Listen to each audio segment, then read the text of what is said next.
ይሄን ሁሉ ነው ያዘጋጀሽው ዛሬ ሙያ ይገመገም እንዴ በጣም ነው ፍጥነቱ ያለ የሚያማምሩ ናቸው በጣም እሺ የትኛውን ለያዝ ነው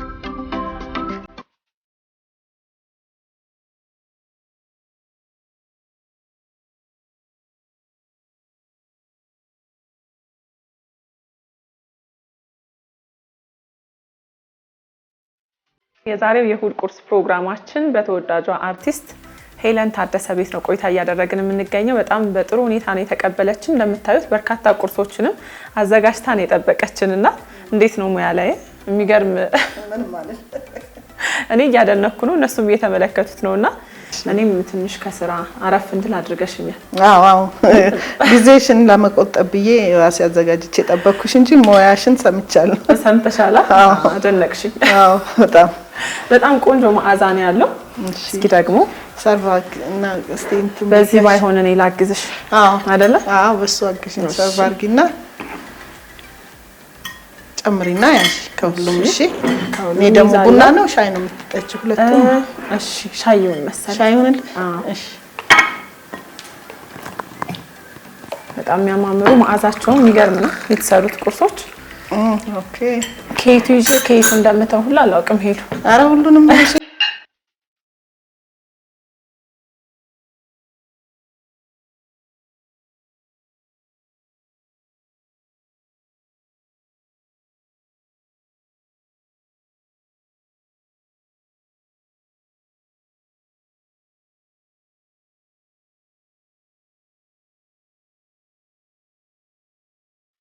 አልኩሽ እኮ ሙያዬ ራሴ በቃኝ በጣም ያምር ቡና አሜሪካን ሀገር ስትኖሪ የምትማሪው ነገር ሙያም ጭምር ነው ምክንያቱም አማራጭ የለሽም ራስሽ ነሽ የምታበሲው ቤተሰብ የምትመግቢው ስለዚህ ባለሙያ ትሆኛለሽ ወደድሽም ጠላሽም አዎ ሰርቶ መመገብ ግድ ነው እሺ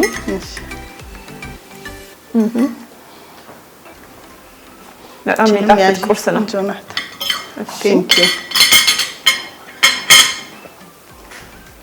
በነገራችን ላይ ወደ ሀገርሽ ከተመለስሽ በኋላ እንዲሁ አይደለም አንድ ጨምረሽ የመጣሽው ሙያ እንዳለ ሰምተናል ብዙዎች እንግዲህ ጸጉራቸው ሲያልቅ ወይም ደግሞ ከፊት ያለው ሲጎዳም ሊሆን ይችላል መላጣዎችንም ሙሉ በሙሉ የጠፋውንም ቢሆን ጸጉር ያላቸው የሚያስመስል ቴክኖሎጂ ነውና እስኪ ስለሱ ደግሞ በርካቶች መጠቀም ይፈልጋሉና ግልጽ አድርጊልን እስኪ ያው ምንድነው ስካልፕ ማይክሮፒግመንቴሽን ወይም ኤስኤምፒ ይባላል ብዙ ሰው ከንቅለ ተከላው ጋራ ያምታታዋል ግን ንቅለ ተከላው አይደለም ንቅለ ተከላው ለብዙ ሰዎች በማይሆንበት ሁኔታ እንደገናም ደግሞ በአጠቃላይ ይሄ ቴክኖሎጂ ከመጣ ጀምሮ በጣም የብዙ ሰዎችን ችግር የፈታ ነው ብዙ ሰዎች ከጊዜ በኋላ ስለሚመጣ የጸጉር መመለጥ አይቀበሉትም ከጊዜ በኋላ የሚመጣን ነገር ህሊናችን ብዙ አይቀበለው ለማመን ይከብዳል አንዳንዴ እኮ ያየሽውን ሰው ከተወሰነ ጊዜ በፊት ሌላ ሰው መስሎ ትልቅ ሰው መስሎ ምናምን ያጋጥምሻል በዚህ የተነሳ በጣም የሚገርምሽ ድሮ እንደውም ተለቅ ያሉ ሰዎች ነበሩ የሚመለጡት ብለን ነው ምናምን አሁን ኬሚካሉ ብዙ አይነት ነገር ያው ዓለማችን ላይ በሻምፖ ኮንዲሽነር ውስጥ የሚገቡ ነገር ከ20 ምናምን ጀምሮ የጸጉር መመለጥ የሚታይበት ዘመን ነው እና ስካልፕ ማይክሮፒግመንቴሽን ለዚህ ትልቅ መፍትሄ ሆኖ ነው የመጣው ደንበኞቻችን ያስደሰት ነው በጣም ደስ የሚል ውጤት ነው ያለው አንድ ጊዜ ተሰርቶ ለ10 አመት ይቆያል ከዛ በኋላም ከ10 አመት በኋላም መታደስ ነው እንጂ ጨርሶ ይጠፋል ማለት አይደለም It's beautiful በጣም ደስ በጣም ነው የሚቀየረው ለሴቶችስ እንዴት ነው ይሄ አገልግሎት ይለም ለኛ ለሴቶች አለ ሴቶች ደግሞ እኛ ያው ችግራችን ብዙ ጊዜ ጸጉራችን ከፊት አካባቢ ይሳሳል ለሱም ትልቅ መፍትሄ ነው እኛ ደንበኞቻችን ሁለቱም ናቸው ሴትም ወንድም መፍትያ መስጠት ላይ ነን ማለት ይቻላል። ከዛ ባለፈም ደግሞ ቅንድብም እንዲሁ ለየት ባለ መልኩ ትሰሪያለሽ። የቅንድብ ደግሞ ኡምብሬ ፓውደር ይባላል። በጣም ቆንጆ ነገር ነው። በፊት ከነበሩት ለየት ብሎ የመጣ ነው። አንዴ ተሰርቶ 3 አመት ይቆያል። ጥርት ያለ ቆንጆ ቢዩቲፉል የሆነ ከየጊዜው ጧጧት ተነስተው ቅንድቤ ላስተካክል ማለት የለም። ዌክ አፕ ቢዩቲፉል ነው የሚሉት እና በጣም ቆንጆ ነገር ነው። እሱንም እየሰራን ነው።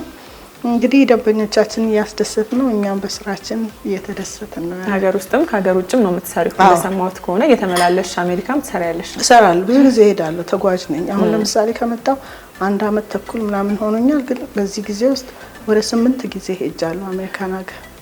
እዛ ቦክስ ሲደረግ እሄዳለሁ፣ ሰርቼ እመጣለሁ። ወደፊት ደግሞ አሁን ዱባይም ሄጄ መስራት እፈልጋለሁ። ሌሎች ቅርብ ሀገሮችም ሄጄ የተወሰነ ነገር እየሰራሁ መምጣት እፈልጋለሁ። ግን እዚህም ቢዚ ነኝ። ያው እንትኑም አለ፣ ክላስ እሰጣለሁ፣ ኮርስ እሰጣለሁ። የቅንድቡን አጭር ኮርስ 1 ወር የሚቆይ ኮርስ እኔ ጋር የተማሩ ልጆች ብዙ ሞል ውስጥ አሁን የራሳቸውን ስቱዲዮ ከፍተው በጣም ጥሩ ገንዘብ እየሰሩ ደስተኛ ሆነው ነው። ክፍያውን በጣም ሪዝነብል ነው። 3-4 ሰው ሰርቶ የሚያገኙትን ገንዘብ ነው ለትምህርት ቤት የሚያወጡት። ኖርማሊ ይሄ ትምህርት ውጭ ሀገር ሄደሽ የምትማሪው ትምህርት ነው። ግን ያው እጃችን ላይ ደጃችን መጥቶልናል። እሱ አለ። በተጨማሪ ደግሞ አሁን ከአንድ ወዳጄ ጋራ አብረን የከፈትነው የቫኪዩም ቴራፒ አገልግሎት አለ። እሱ ሌላ ብራንች ነው። ዋገምት ይባል ነበር። ከቻይና ሜዲሲን ተያይዞ የመጣ ነው።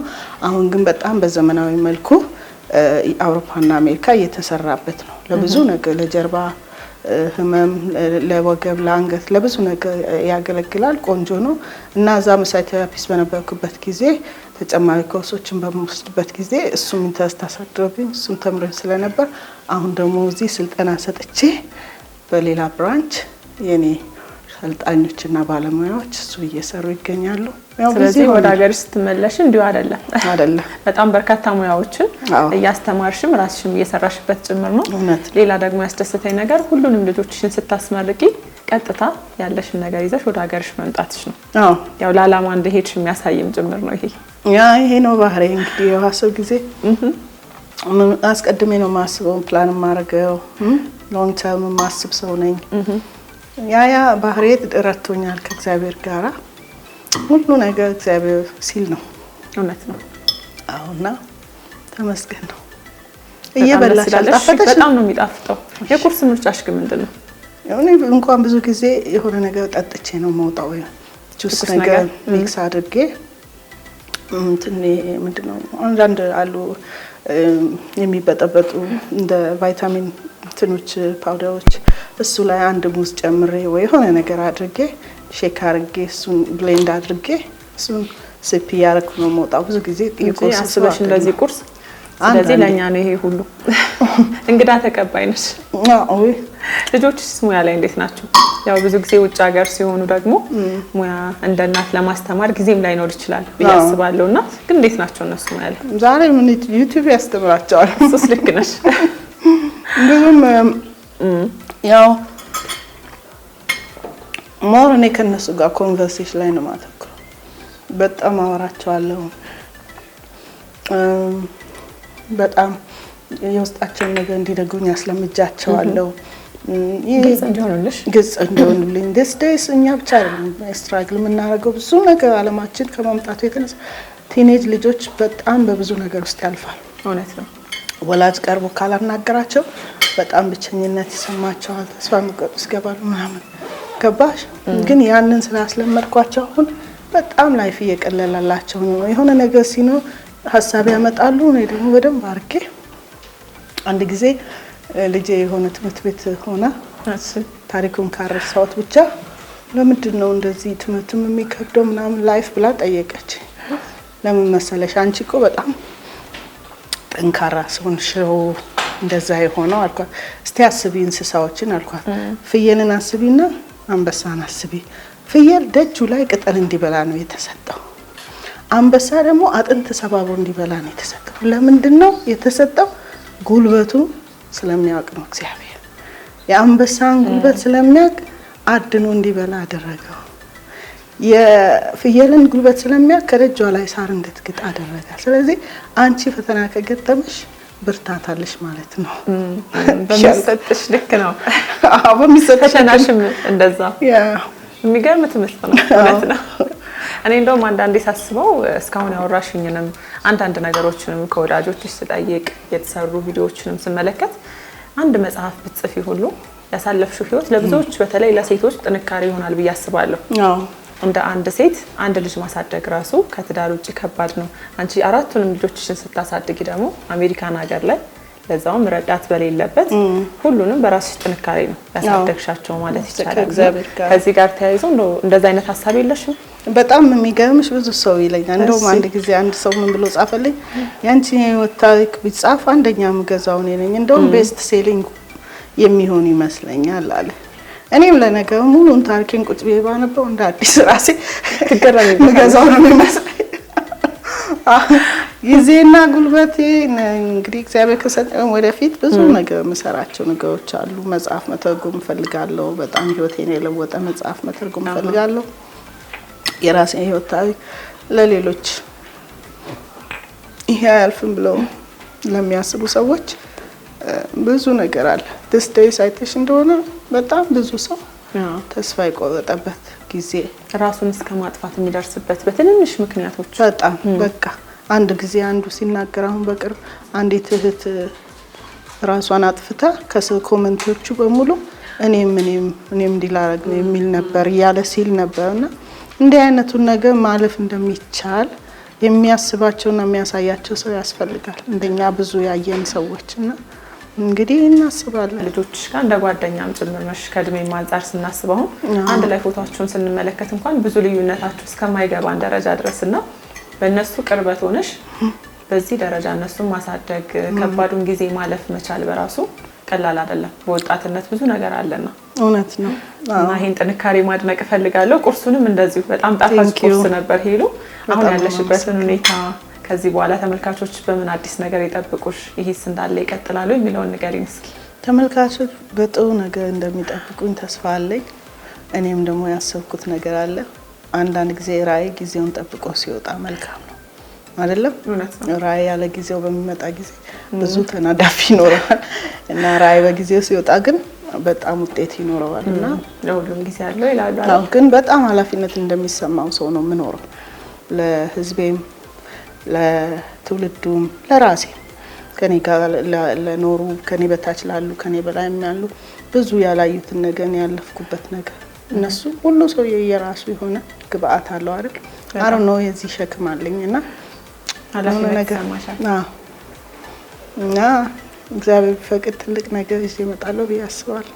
እኛም ደግሞ ተሞክሮሽን እንደምታካፊ በመጽሐፍም እንዲሁም ደግሞ አንቺን ያስተማረሽም ደግሞ በጣም የለወጠሽ መጽሐፍ እንዳለ ተናግረሻልና እሱንም እንደዚሁ ተርጉመሽ ለሌሎች መድረስ እንደምትችይ ተስፋ እናደርጋለን። በጣም ነው ማመሰግነው። እኛም እጅግ አድርገን እናመሰግናለን። በጣም በሚያምረው ቤትሽ ቆንጆ ቁርሶችን አዘጋጅተሽ ደስ የሚል ቆይታ ምናልባትም ሰዓቱ ባይገድበን ኖሮ ምናልባት ከዚህ በኋላ በቆየን ሁላ እስክንል ድረስ ነበር የነበረን ጊዜ። ቴንኪዩ ስለመጣችሁ እጅግ በጣም አመሰግናለሁ። ሌላ ጊዜ እንግዲህ እዚህ ብትመጡ ከቁርስ ደግሞ የሚቀጥለው ምሳ ነው። አሁን ተዘጋጅቼ እጠብቃለሁ። አሁንም እኮ እያወራን እስከ ምሳ ልንቀጥል ነበር ሰዓት ባይገድበን።